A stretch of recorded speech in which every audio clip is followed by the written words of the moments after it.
Good morning. Um, Here we are, Monday, ready for a week. It looks like we're getting some light in from there, but that's okay.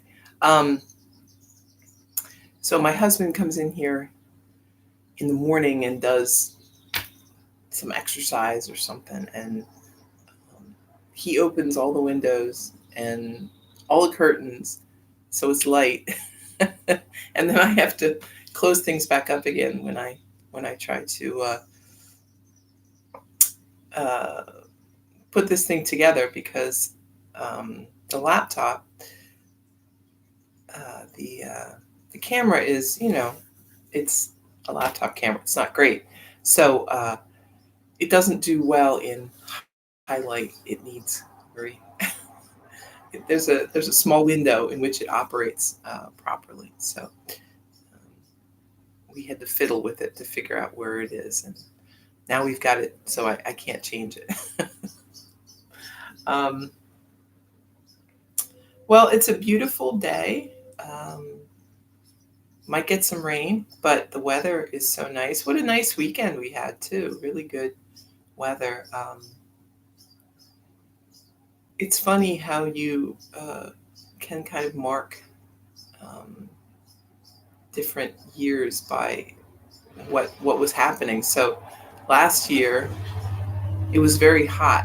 So it was my husband's birthday over the weekend, and he recalled it being super hot last year. This year we sat out on the porch, which is um, unusual. So we have this back porch that is that I screened in, and I need to do a little work on it because the squirrels got in this year. They were sneaking in to try to get bird seed and things, so they made some holes in the screen. But I could, but it's always a struggle because over the winter everybody just kind of piles stuff up out there rather than taking it to the garage or whatever, and then you got to quick clean it off as soon as the weather gets nice, because if you don't, then like that you go from too cold to way too hot. So you've got this little window in the spring and the fall when it's very nice to use that porch. um, Otherwise it just gets way too hot. um, and this year is really stretched on. Like I don't think we normally in the middle of June would be able to sit on the porch and eat dinner comfortably. So I don't know what's going on. We're having an extended spring, which is nice because I always used to think, what's the deal with summer starting in the middle of June when clearly summer has started, right? By the time you get to the end of May, it's usually blisteringly hot. And we did have some very, very hot weather. So um, I'm grateful to have some more outdoor time before we have to shut up with all the air conditioners running and whatnot. Um, but yeah, so enjoy this weather. Hopefully you can get outside and do some stuff. Um, I got my gate on my fence, which is great. And about half of it's done. The other half still needs to get done. And then I have a whole nother side to do.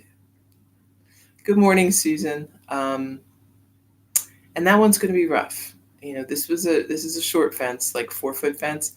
That other one's a 6-foot solid fence. It's going to be heavy and difficult. My husband was looking at my arms today and said, "Why do you have bruises?" Because I'm carrying things, doing things. In the summer, in the winter, you have long sleeve, uh, things, so you don't see all the all the damage you do. In the summer, you see it all. So try to be careful, but that doesn't always happen. So, but it's fine. All right. So let's talk about um, one thing. We try to talk about with yoga is, and this is a really important part of yoga. I think this is a part that people forget about a lot. And it's so important that we have a word for it. It's called Abhyasa. And Abhyasa is this idea of moving forward in a direction steadily. It doesn't mean racing forward at full tilt. It doesn't mean giving up. It's right there in between. And Abyasa takes a lot of effort. It's a lot of willpower. We talk about tapas, right? Tapas is the sort of the driving force. So when we are burning, tapas is what turns us back to something when we don't really want to, right? It's something that we can kind of generate, and then we burn it up, right? So we generate it with our desire, right, to do better, to make changes, to whatever it is that we're going for. And then it's kind of, it's like it's just a movement. We just go that way. Good morning, Dora.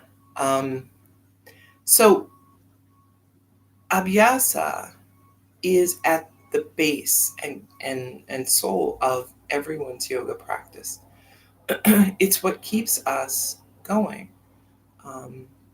And it's the way we want to practice. So I know a lot of people who kind of dabble with yoga. They'll go to a class and then, they'll be good for a month or two. Or they just kind of, do it occasionally.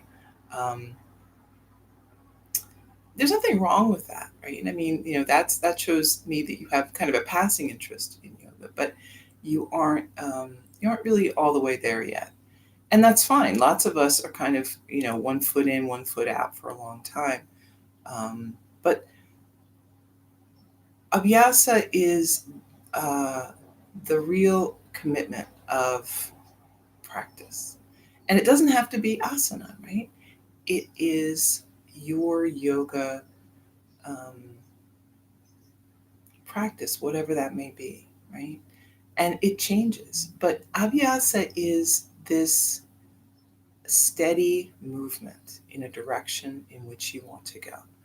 And the beautiful thing about it is, if we can think of it as, certainly it is the success of yoga, but it is the success of everything, right?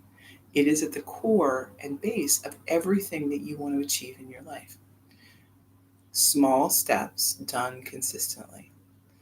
Not killing yourself one day and then giving up and never going back. It is a lesson I am constantly trying to remind myself, right? And there are so many examples of it, right? My garden is a perfect example. Every year I say, if you can just work on it every week, a little bit at a time, spend half an hour a day, 1 hour every other day, right? Whatever breakdown you want to do, but almost every day, you will get so much done. Instead of, spending a weekend destroying yourself and your garden and then just hiding in the house for the rest of the year, which is what I usually want to do, right? Everything, right? Your house is the same way, the things in your home. And it's actually, if you can think of it in this way of Abyasa, it's actually much more, it feels much better, right? Because it can get kind of weighing, right? When you have a bunch of people in your house and, the dishes are never ending. The cooking is never ending.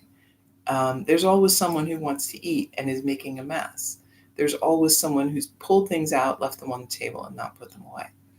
So rather than, again, thinking of this as a finished, there is no finish, and that there is really no beginning or end to all of these things. We are constantly in motion. We are in the middle of everything. And steady effort, right? Rather than putting a bow on things and saying, I'm done, right? You are done for today. But tomorrow, there's more to do. And I think if we can think of things in our life and in our practice this way, we will have a much more positive experience. Instead of the frustration of finishing something only to have it be ruined, right? You weed your garden and you come back out in 3 days and there's seedlings again. And in a week, it's just as bad as it was when you started. That's how it works. That is the nature of things, right? Plants want to grow. Dirt happens. People ruin your beautiful kitchen 5 minutes after you finish it. There's no beginning and there's no end. It is a constant state of activity. And all we can do is get in there and do what we can. If you can get to the end of the day and feel that you've made some accomplishments, I think that is perhaps a more successful way to view everything.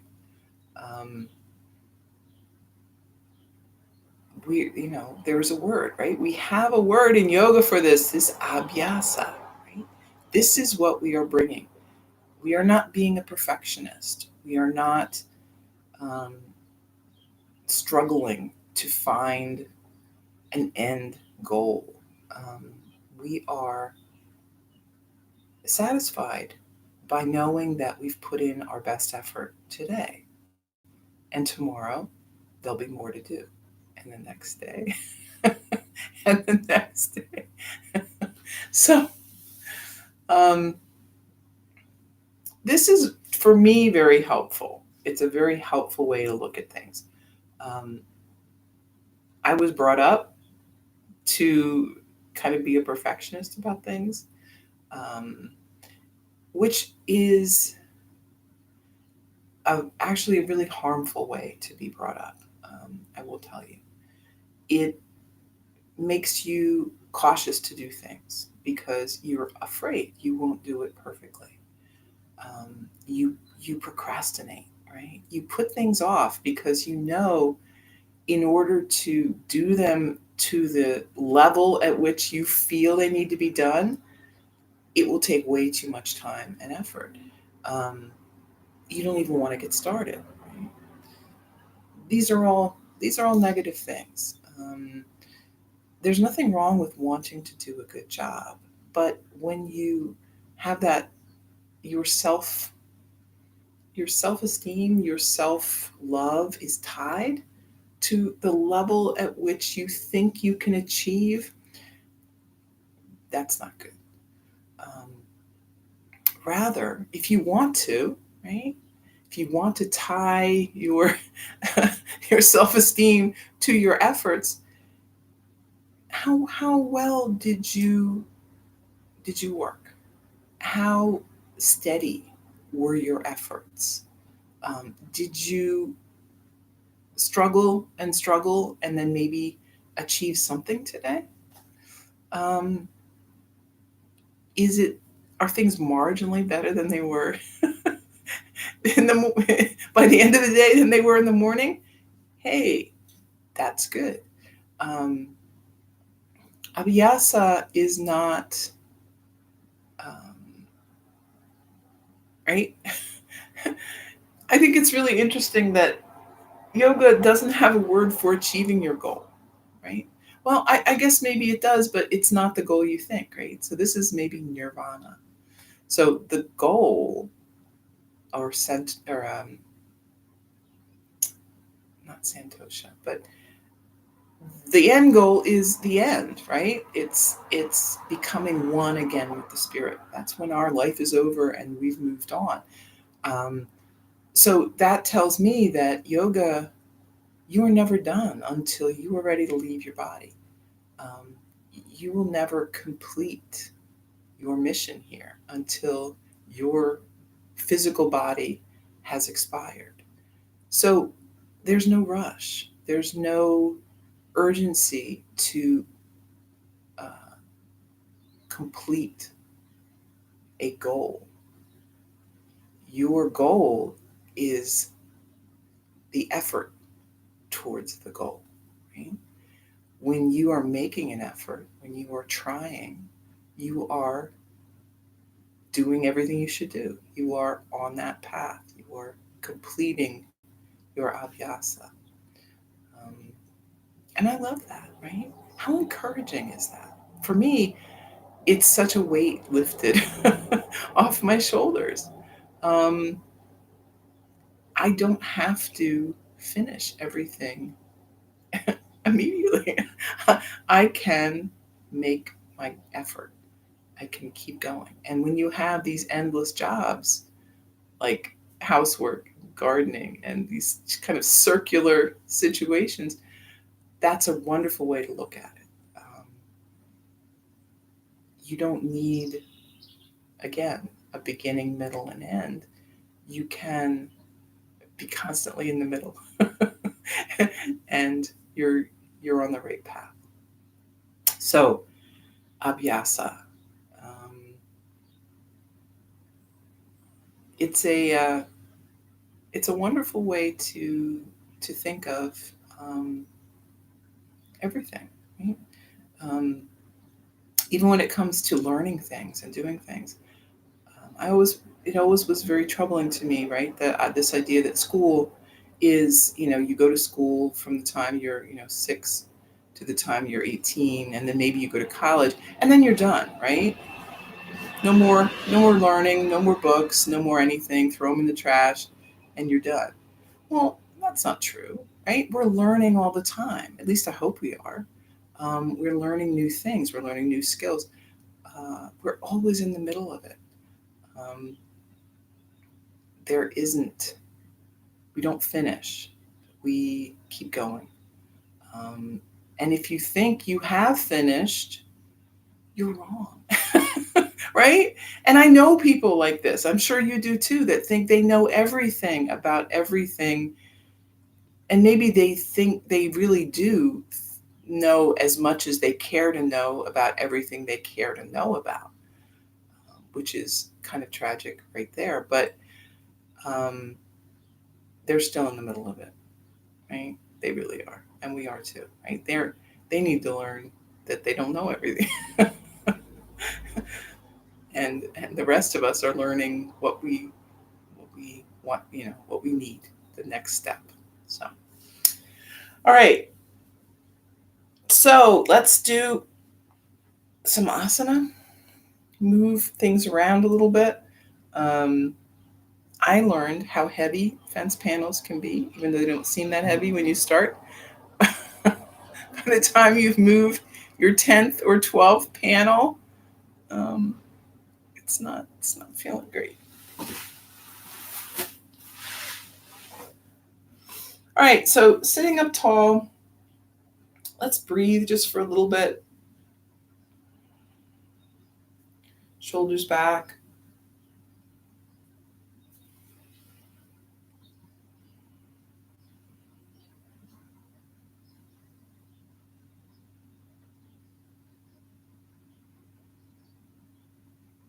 And let's try breathing in, maybe to a count of 4, breathing out to say a count of 6.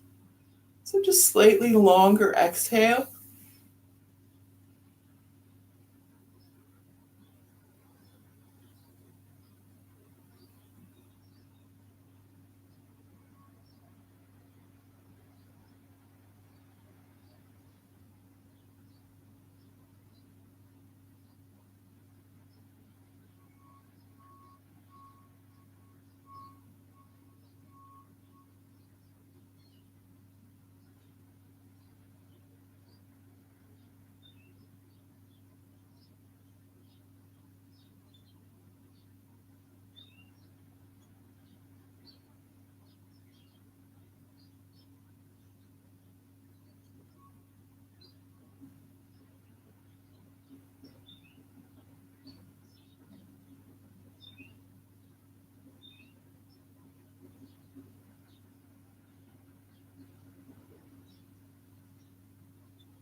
And then just going back to a regular breath.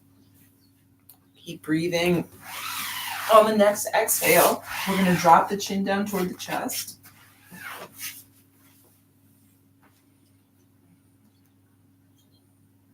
And then moving the head around to make big circle.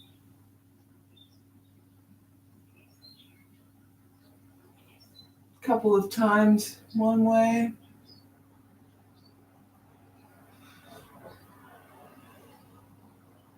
And then reversing.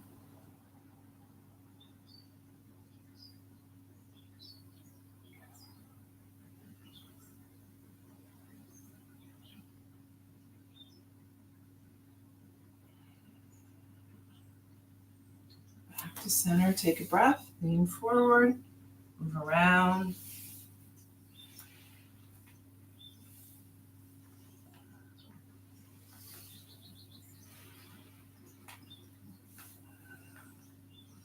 One way and the other.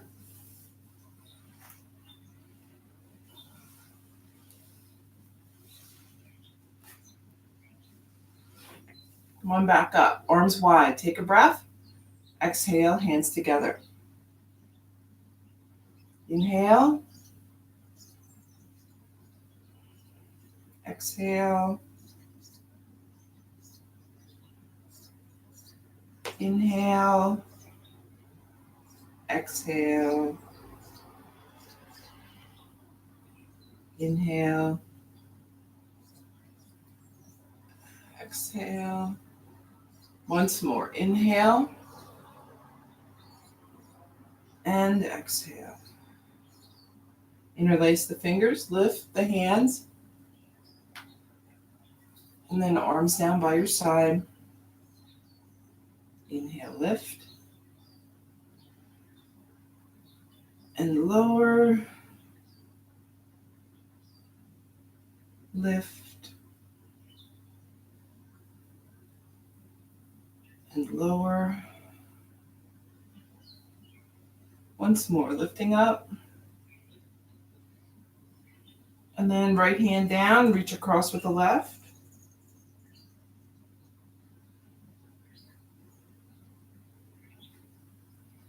Switch around.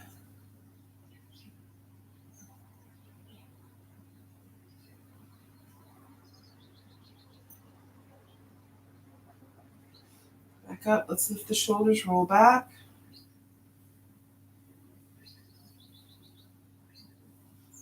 And forward.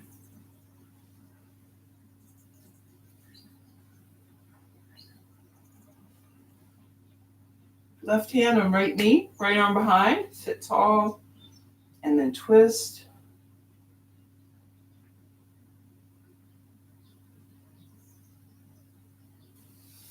Back to center.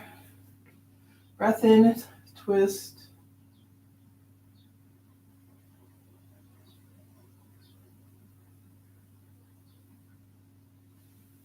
Back to center, walk the hands out.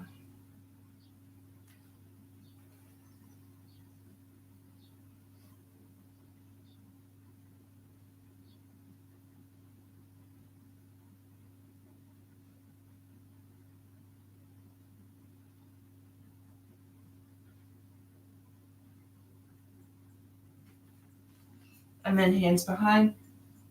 Fingertips point away from the body. Squeeze the shoulders together.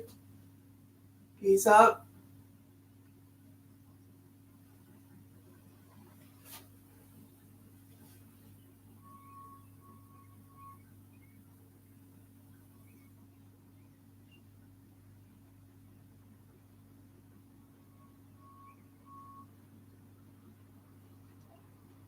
And then we're back up to a seat.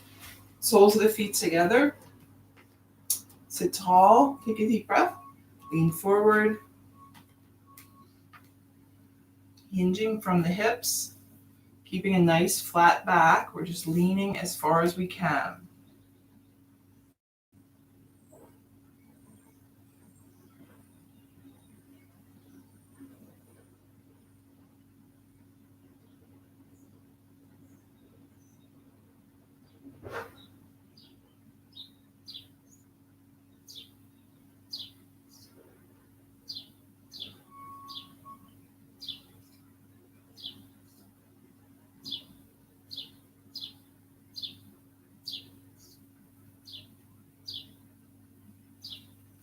Going back up.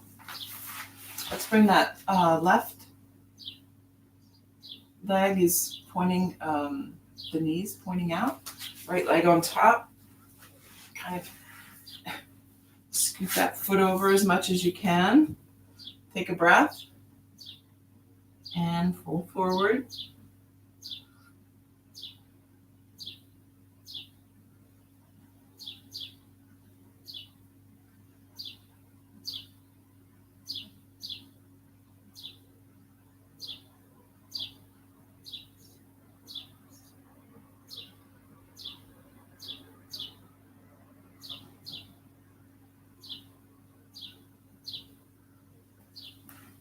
Back up.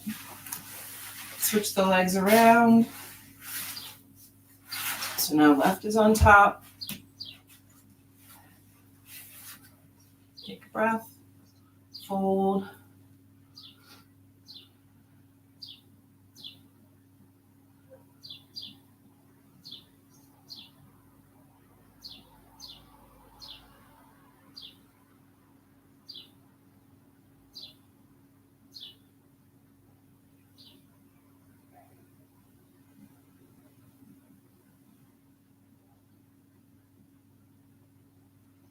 We're back up.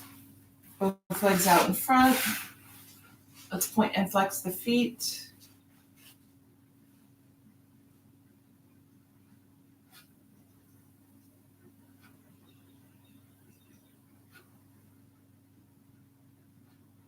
Rotate through the ankles.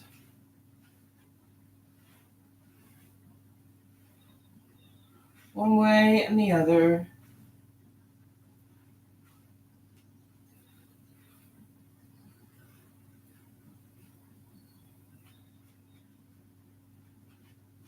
And then let's bend the right knee. Sit tall, shoulders relaxed.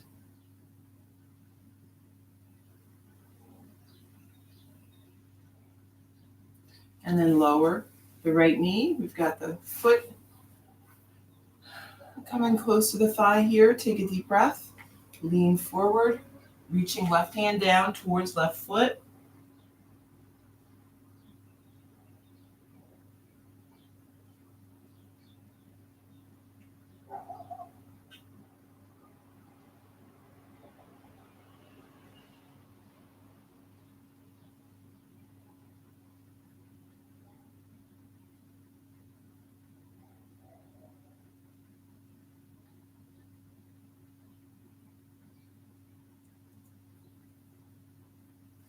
Moving back up. We'll switch it around so the left knee is bent. Breathe.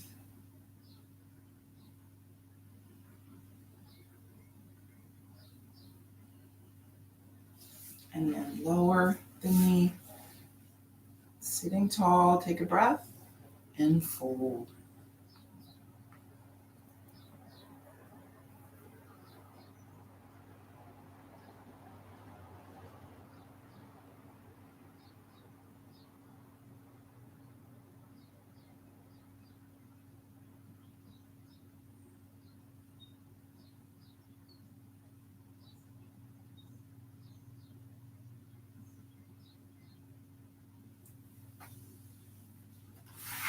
Back up. Both legs out in front. Let's bring the left hand to the outside of the right knee. Right arm behind. Sit tall. Deep breath. Twist.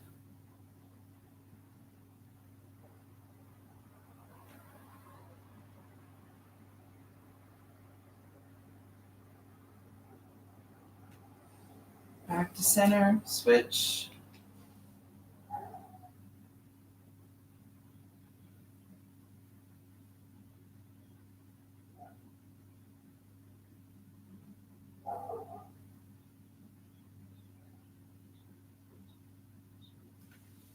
And back to center. Take a breath, arms up overhead, and fold forward.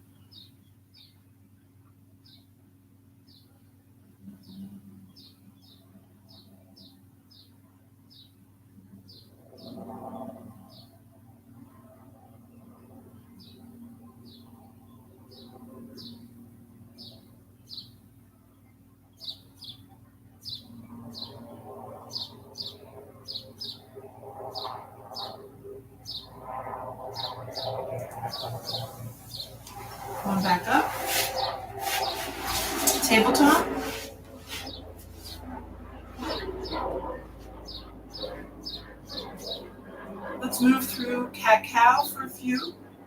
Inhale and exhale.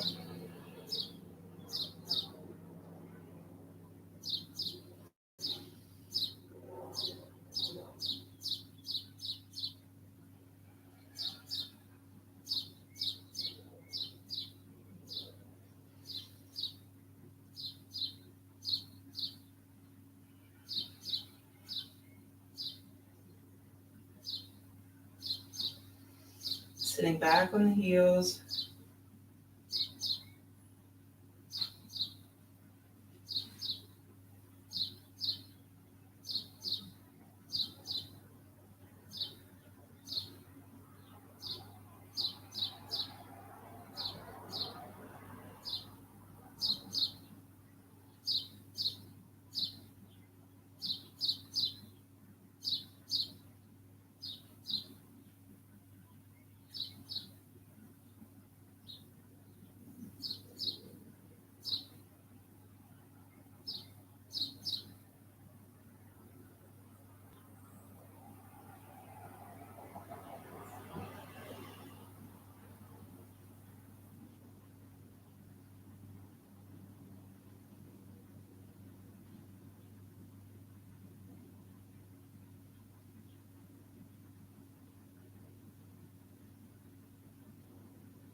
Moving back up. Take a few breaths. And then we're going to maybe bring the hands a little forward. So we're shifting and then lower down. Let's bring the hands by the side. Turn the head to the right. So the left ear is kind of resting on the mat here if we can.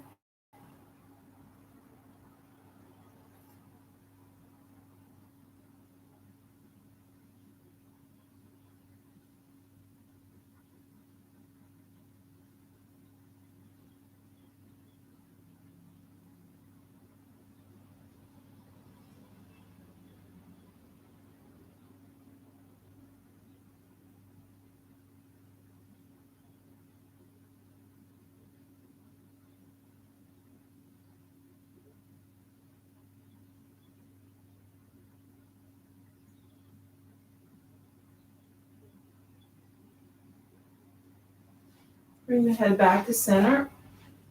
And we're going to set up for Sphinx Pose. So we've got elbows right under the shoulders, resting the forearms and the palms on the floor. Legs might be a little wider than normal. And then we're pressing down with the hands pulling back with the shoulders, steady gaze.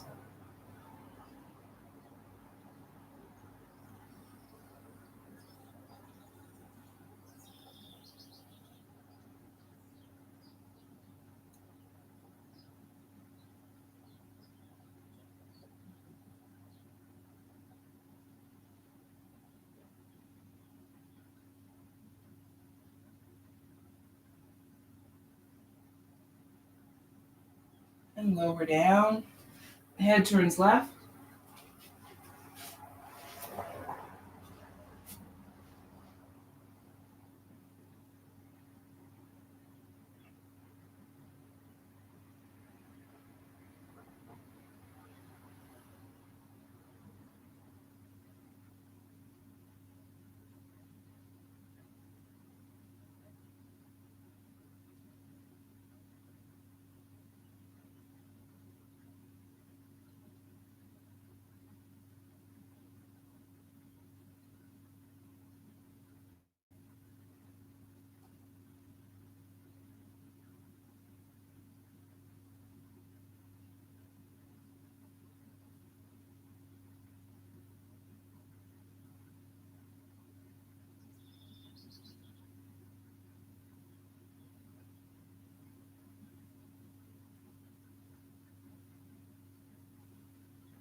And then let's bring the head back to center. And we're going to do half, I'm going to cue up half bow pose, but you could do full bow if you want, right? So we've got hands out in front. We're going to bend the right knee, reach that right arm back. So if you can grab the foot or ankle, that's great. If not, maybe you're just reaching back, and that's fine too. We're lifting, press down, that left hand, and lifting the body, maybe lifting the knee a little.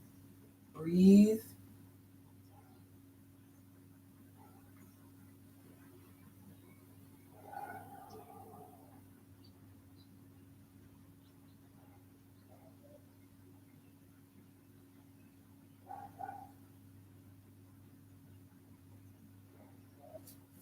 And then lower down.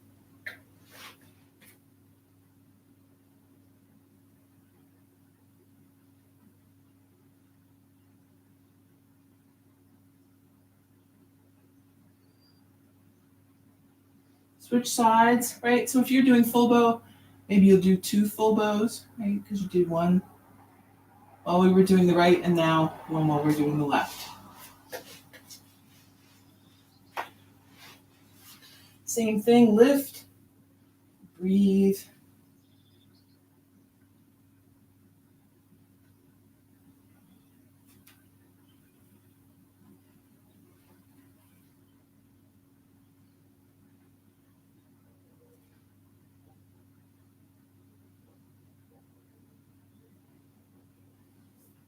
And then lower down. Let's bring the hands in front.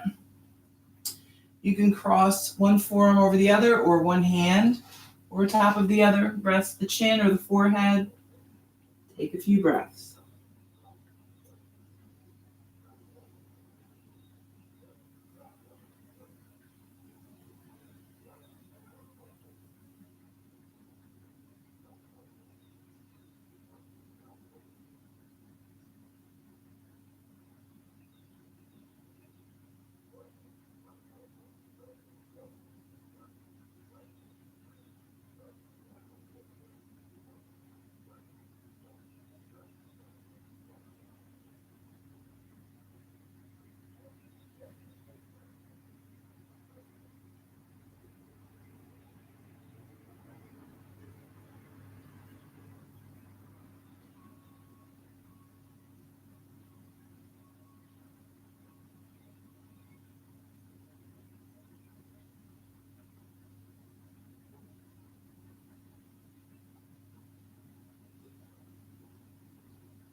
Let's bring the arms out in front again.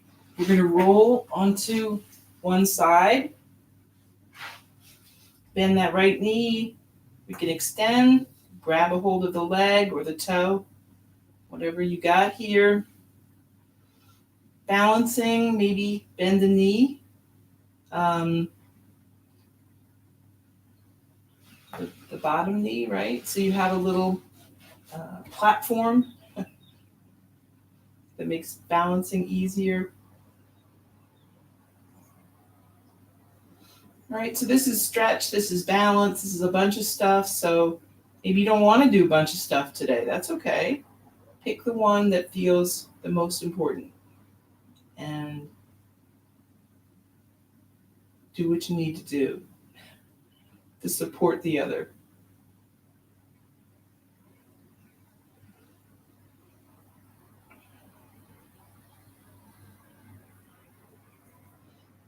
Then rolling. Other side, same thing.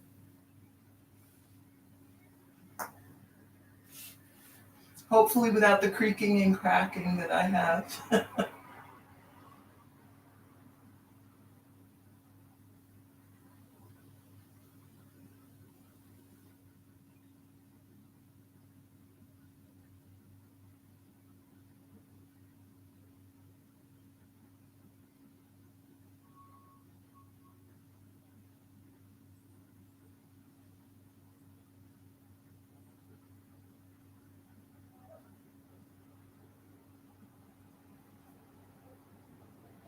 And then we'll scoot back onto the mat. Kind of awkwardly, here we are. Take a couple of breaths, let everything kind of settle down with the back.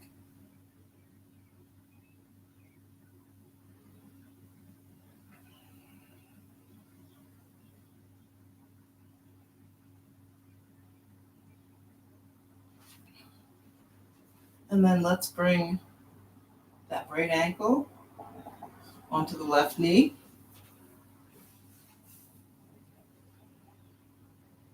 Breathe.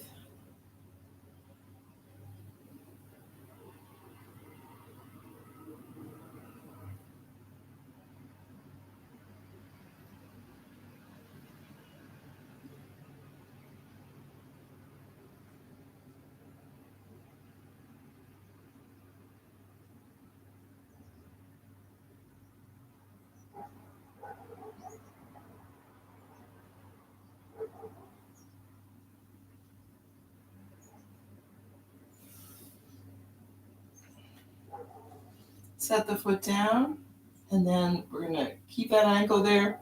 Arms to a T or goalpost arms. Drop that left knee, setting gaze to the right.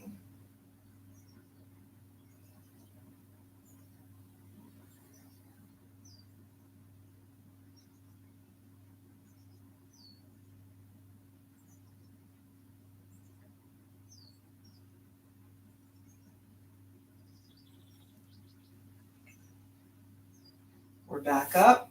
Switch it around.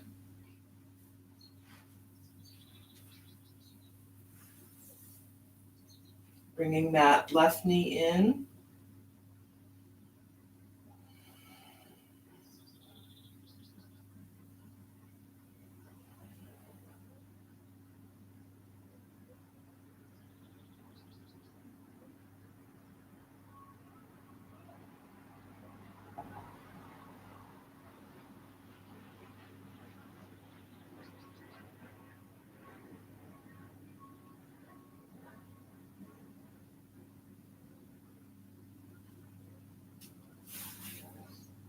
And setting back down. Take a breath and lower.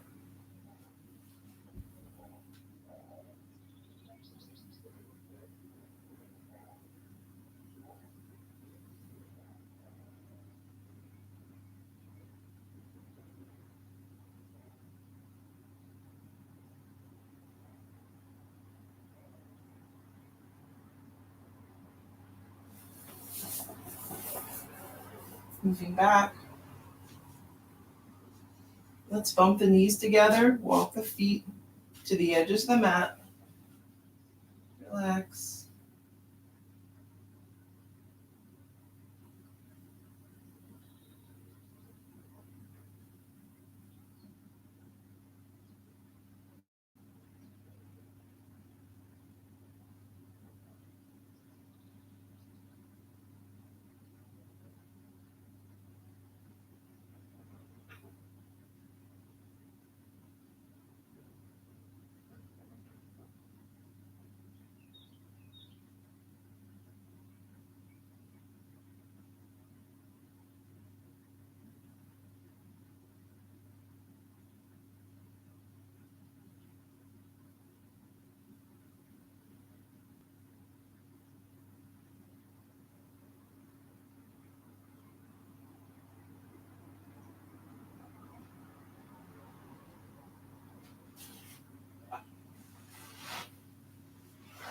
Bring these to center. Rock a little side to side.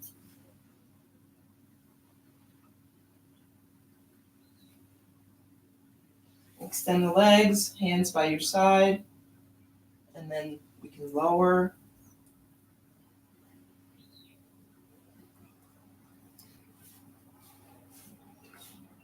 Rest comfortably on the mat.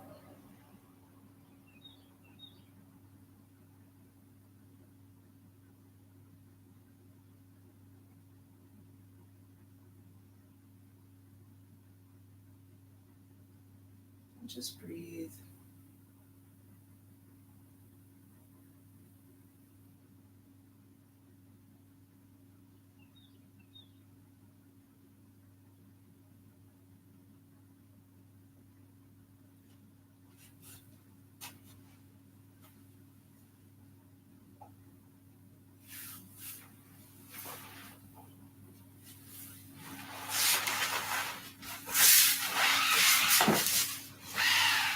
steady with the breath, keeping the focus on this place, this space, letting thoughts that arise just float away.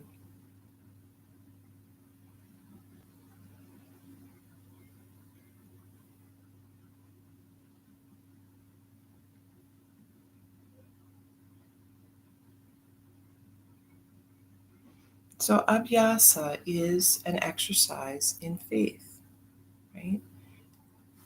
But not blind faith, it is faith in a process.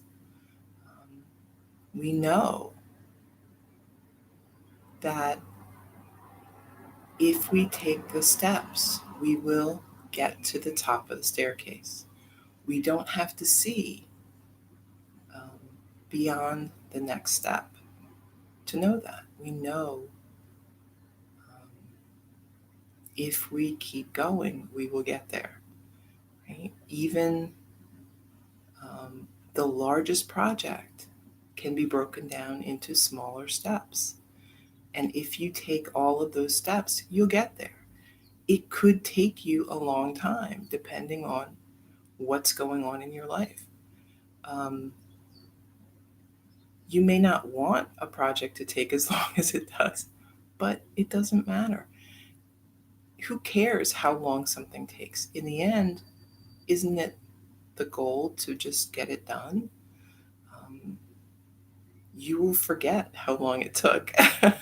All you'll remember is how great it was to accomplish this thing and get ready for the next.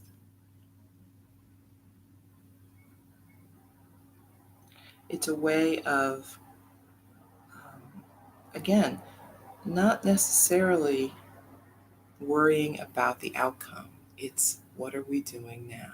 And we know in yoga, it's all about intention.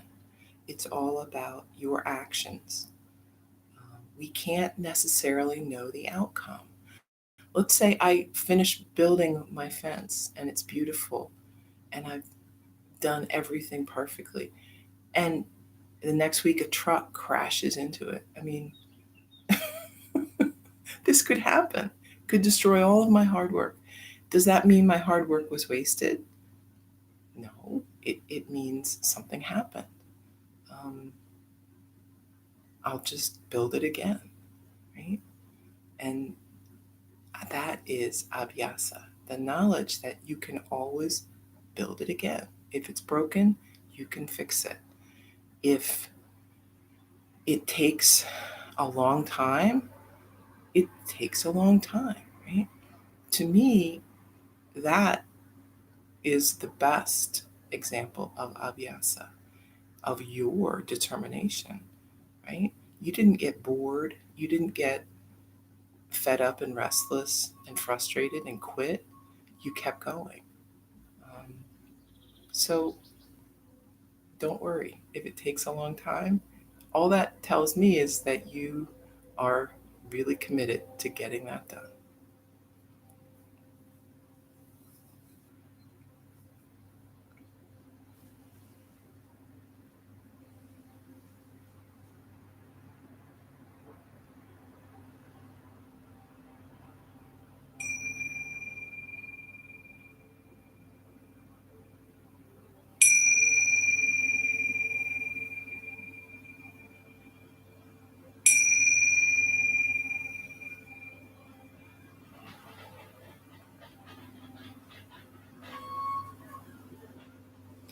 So moving a bit, fingers and toes, hands and feet, maybe stretching.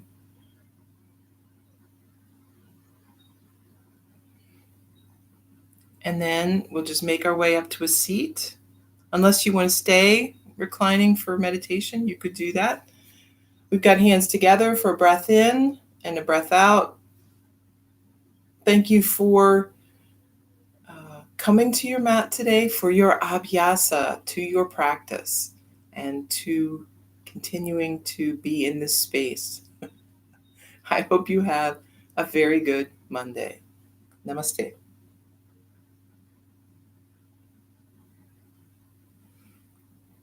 Okay, great. Deborah. Good morning, Deborah. Yeah, decluttering, right? That's a huge thing because, again, you're trying to live in this house, you're trying to live in this space. And so things are constantly coming in. Um, Over the pandemic, boy, did we have an issue with cardboard boxes. And we have curbside recycling, and we still couldn't get people to break down their boxes and put them outside. And, you know, but it can get overwhelming, right? The coming in of things must be um, accompanied by the exit, right? So I try to, if I bring anything new into the house, I have to get rid of at least one thing, possibly two. Um, and it's amazing to me. I look at, I was telling my husband, right, when we were kids, well, kids, right, when we were in our 20s, we moved every year. I got fed up with wherever we were renting. I would just find a new place to rent. We'd pack up our cars and move. Um, Maybe we would get a small U-Haul. I guess we did, maybe for a bed, and I think we had a sofa at one point. But I mean, it was easy and fast, no problem. Got a little bit more when we moved, when we have a child, and then when we moved again, it was a nightmare. I can't even imagine moving now. It gives me chills to think of it. So before I move from here, I must get rid of everything. And I want to be back to how I was. When I was in college, I had um, a Volkswagen Bug, and when I moved down to college, everything I had fit in the vehicle. I would love for that to be how it is again, and I think it will be. Right? That's the yogic arc. Right? You start out with nothing, and you end with nothing. You've given away most of the things. Because as you get older, as you get wiser and smarter, you realize all of these things aren't what we need. They don't make us happy. They don't fulfill us. They're useful, but they can be useful for someone else, right? I don't need all this stuff anymore. Your life has changed. Your life shrinks down in terms of material possessions, but your internal life blossoms. Right? You have more time, more effort for those things that don't require material items. So, yeah, getting rid of stuff. It's good. Bless it. Bless other people with your things. They might need it. You probably don't. Right? If you're thinking about getting rid of it, you probably should just get rid of it. You don't need it, right? I tell my husband, you can give it to Goodwill, and it might even just still be there. If you decide you do need it in the future, it's probably still going to be there. It'll be on a shelf. No one else wanted it. You can come back and get it. Think of it as your storage space, right? Instead of paying for a storage space, you can give it to someone else and let them store it. All right, let's meditate 4 or 5 minutes. Uh, yeah, peaceful state of mind. Comfortable seat, doesn't have to be on the floor, could be in a chair, could be anywhere. Um, you could be laying down if you want, right? These are all great options for meditation. All we need is that peaceful state of mind, the breath,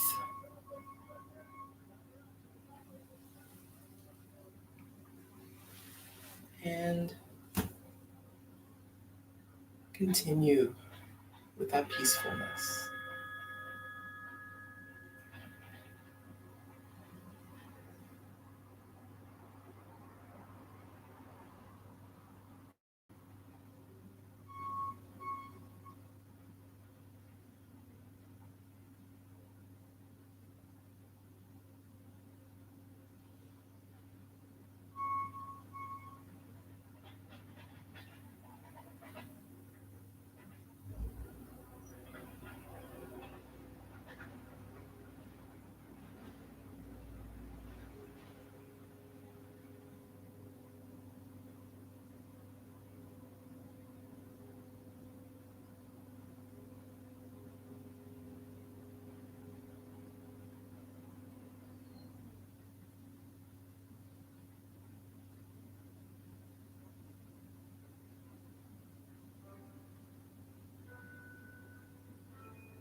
Okay, we're back. Done with your little meditation. So I would say one more thing about this idea of getting rid of things and decluttering. If you have stuff you need to get rid of, there's lots of places that will take it. You can look up online. There's people that will come and pick it up from you. Um, Obviously, Goodwill if you can drop it off. Um, Also, you never know, right? If you're on Facebook, there's all kinds of um, Facebook groups where people give things away, and um, they're called like buy nothing groups, and then other types of things. So there may be someone in your neighborhood that can really use something that you have. We live right in town, so we have a magic street corner where I just put things on the street corner and they disappear. Um, I don't know who takes them. I almost never see the person who has taken them, but they almost always go. Um, so if you live in a fairly populated area, that could be a possibility for you too.